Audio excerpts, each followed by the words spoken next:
Польскі журналіст Бертальд Кітэль сцвярджае, што уладальнік брэндаў «Савушкін прадукт» і «Санта Брэмер» вядзе бізнес на радзіме, а вось ягоная сям'я у Варшаве. Узнікла заканамернае пытанне, як так атрымалася і ці гэта павінна і можа змяніцца.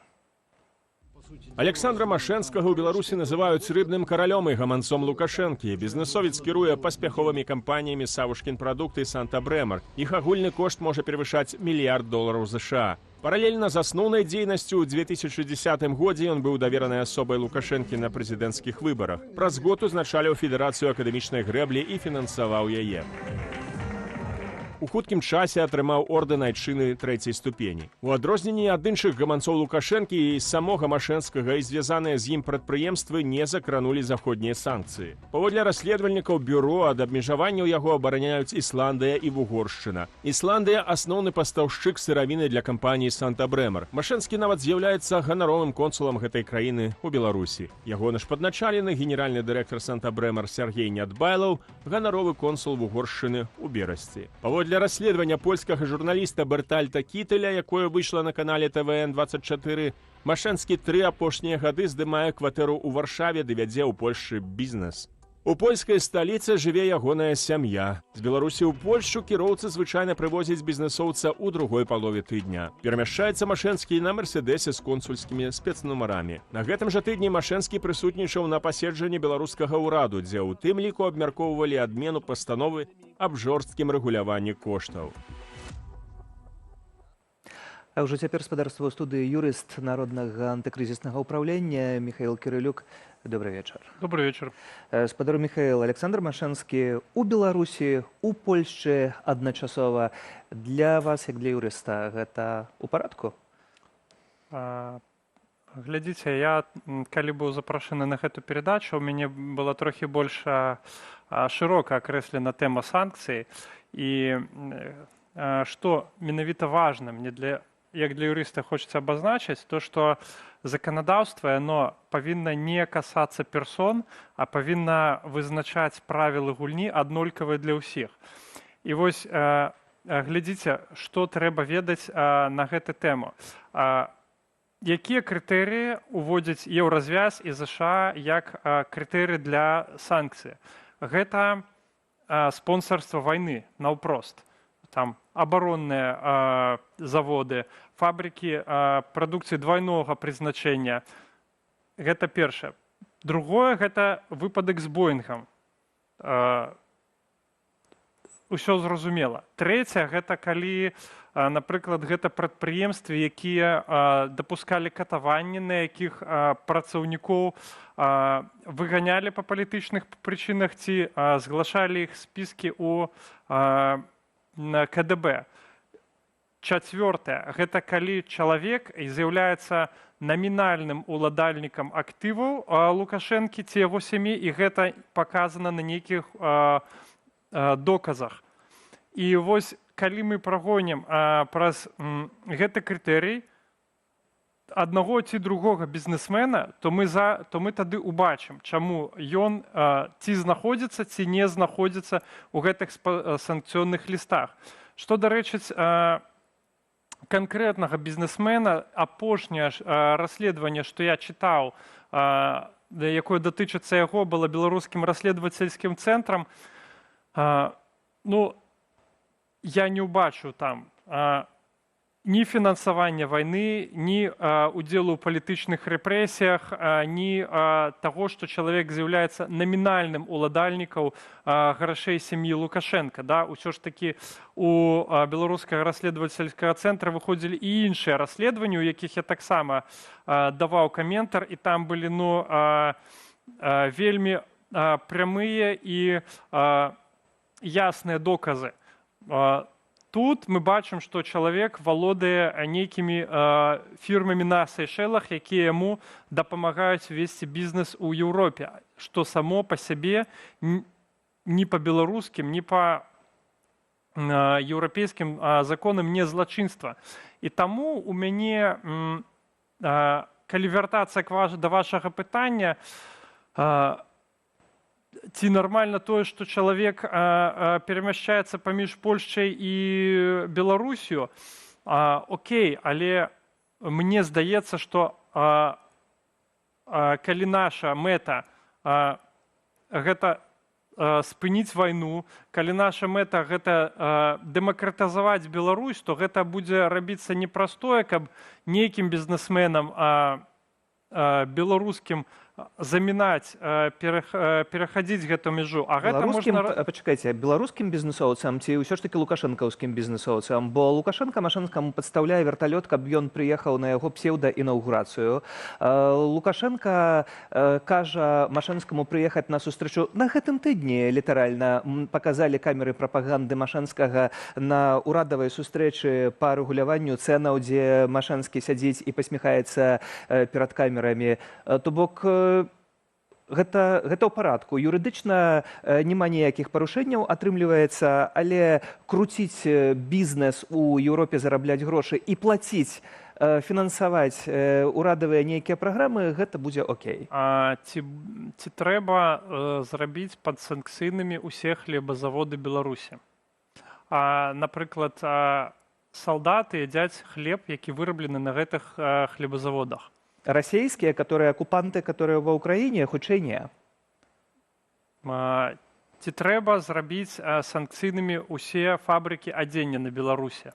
Салдаты носяць адзенне. Ці трэба зрабіць падсанкцыйнымі ўсе фабрыкі абутку Беларусі? Адзенне шыюць акурат рукамі, у тым ліку палітычных зняволеных у беларускіх турмах. Ці шыюць ці робяць палітычныя зняволеныя працу па заведама заніжаным прайсе на заводах Машэнскага. Глядзіце, я не хачу быць бы як там праўнік кагосьці абеляць ці наадварот ачарняць. Права рэгуляцыі гэта зрабіць аднолькавы крытэрый. Калі трэба пазбаўляць усіх права ўязджаць у Беларусь ці ў Польшчу, напрыклад, па крытэрыю таго, што чалавек папаў у кадр побач з Лукашенка, ну, гэта можа быць чыёсьці жаданне, але гэтага зараз няма ў правілах еўразвяза. І гэтага няма ў правілах ЗША. Ні еўразвяз, ні ЗША не робяць такога правіла, што калі ты, бізнесмен, апынуўся ў кадры побач з Лукашенка, то мы цябе падводзім пад санкцыі. У іх другі крытэрый. Яны ўводзяць крытэрый, калі ты дапамагаеш вайне, калі ты выкарыстоўваеш правільна рабскі труд палітвязняў, калі ў цябе ёсць палітычны пераслед, калі ў цябе ёсць намінальнае атрыманне акцый Лукашенка, і ты быццам бы...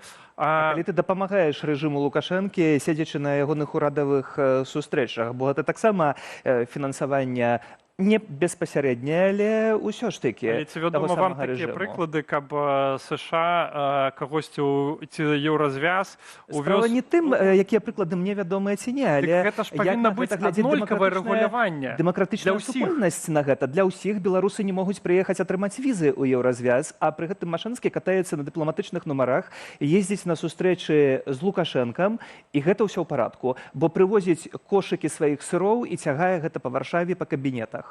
Глядзіце, не мая функцыя даваць людзей у санкцыённыя лісты. Я не адношуся да гэтай сферы. І, вядома, па пытаннях бяспекі тыя, хто з гэтым працуюць, яны людзі не публічныя. У мяне няма доступа да непублічнай інфармацыі. Я ўсё бяру з публічных крыніц. І гледзячы на гэта, вось калі у нас ёсць мэта зрабіць нешта эфектыўнае, у нас ёсць расійская нафта, у нас ёсць расійскі газ, у нас ёсць расійскія фінансы, у нас ёсць беларускія банкі, у нас ёсць мільярды даляраў, якія павінны быць падведзены пад санкцыямі. І мы не павінны, ведаеце, што пазваляць нашым эмоцыям фокусавацца на чымсьці нязначным, таму што бізнес... Мільярдны бізнес Машэнскага гэта не значна. Не, гэта не мільярдны бізнес. Там абарот на паўсотні мільёнаў на год. Гэта не мільярдны бізнес у параўнанні з нафтай, у параўнанні з зброяй і у параўнанні з газам. Але з такіх бізнесаў складаюцца мільярды ў выніку ў бюджэце. Ці тут справа не юрыдычная, а чыста палітычная, калі такія машынскія робяцца сувязнымі рэжыму, якія ездзяць на захад і возят туды-сюды інфармацыю, калі няма калі у вас дыпламатычных ёсць у кантактаў. журналіста такія сведкі, ну вы павінны даць гэтыя доказы і ў Я задаю развязу. пытанне. Я не ад таго, каб збіраць і даваць кудысьці Калі доказы. у вас няма такіх калі у вас няма такіх дадзеных, то гэта адказ на такое пытанне, чаму яго дагэтуль няма ў у санкцыйных лістах. Таму што ёсць крытэрый. Ну і калі пытанне да мяне, што я павінен як праўнік пайсці ў развяз і дамагчыся увесці яшчэ адзін крытэрый, то я вам запытаю, які гэта павінен быць крытэрый. Гэта занадта, ведаеце, агульная фраза, тое, што чалавек стаіць побач з Лукашенка. Гэта усіх іх у санкцыйныя спіскі не ўнясуць. Унясуць толькі асабліва тых, хто найбольш жорстка парушаў правы чалавека і чый уплыў на эканоміку найбольш важны. Атрымліваецца ж спадарства, што калі у матрыцу ты не ўпісваешся, можна гэта ўсё спакойна абыходзіць. А ці сапраўды ён гаманец Лукашенка? Самае галоўнае пры гэтым, паглядзіце, гаманец ці не гаманец на тое, што ён фінансаваў у тым ліку у мінулым, якія праекты і ў чым ён удзельнічаў. Таксама пра што было ў нашым матэрыяле зрэшты. Слухайце, я глядзеў расследаванне беларускага расследавацельскага цэнтра. Усё, што там было, гэта тое, што чалавек валодае на кампаніі на Сейшэльскіх астравах. Пры ўсёй павазе, кампаніі на Сейшэльскіх астравах валодаюць еўрапейскія бізнесмены, амерыканскія бізнесмены. Шмат хто з маіх кліентаў Беларусі валодаў кампаніямі на розных выспах. Зноў ідзем па тым самым коле, вы паўтараеце тое ж Само па самае, сабе гэта не з'яўляецца падставай для таго, каб укладаць у санкцыі. Я б хацеў у гэтым паставіць кропку, бо ніякія законы не працуюць у Беларусі дзеля таго, каб пераследаваць звычайных шараговых грамадзянаў, а пры гэтым права вельмі добра абараняе такіх людзей, як Машэнскі. Прыклад з Лукашэнкі і не маючы доказаў намагацца, каб гэта бараніць звычайных беларусаў і іхныя правы. Дзякуй за гэтую размову. Міхаіл Кірылюк, юрыст Народнага антыкрызіснага ўпраўлення, у мяне ў студыі.